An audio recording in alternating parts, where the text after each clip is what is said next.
नफरत में हमें इतने अंधे नहीं हो जाना चाहिए कि हम अपने अंदर की इंसानियत को ही मार डालें। 21 मई की रात पाकिस्तान ने कुछ ऐसा ही कर दिखाया।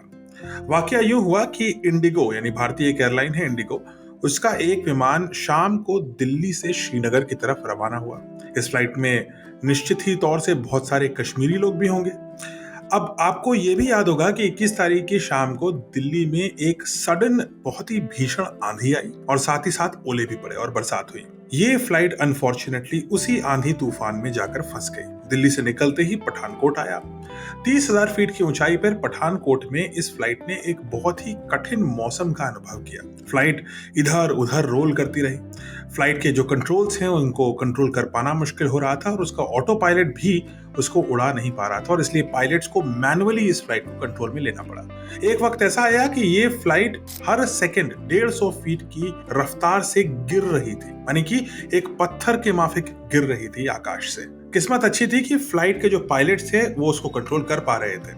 अब इसी बीच इन पायलट्स ने एक गुहार लगाई कि जो वेदर है वो भारत की तरफ खराब है, पठानकोट की तरफ खराब है, लेकिन भारत की बॉर्डर से जस्ट वेस्टर्न साइड पे पाकिस्तान में ये वेदर एकदम नॉर्मल है, तो हम थोड़ा सा डिविएशन ले करके वेस्ट होते हुए पाकिस्तान का एयर स्पेस यूज करके वापस श्रीनगर में लैंड कर लें, जिससे कि जो फ्लाइट में बैठे 250 लोग हैं उनकी जान के खतरे को हम पूरी तरीके से रोक सकें। लेकिन लाहौर एयर स्पेस ने और जो लाहौर एयर ट्रैफिक कंट्रोलर थे उन्होंने इस परमिशन को डिनाई कर दिया, ये जानते हुए कि उनके इस निर्णय से 250 लोगों की जान जा सकती थी। भारत के प्रति उनकी नफरत इस कदर बढ़ चुकी है कि 250 लोगों की जान की कोई वैल्यू नहीं है।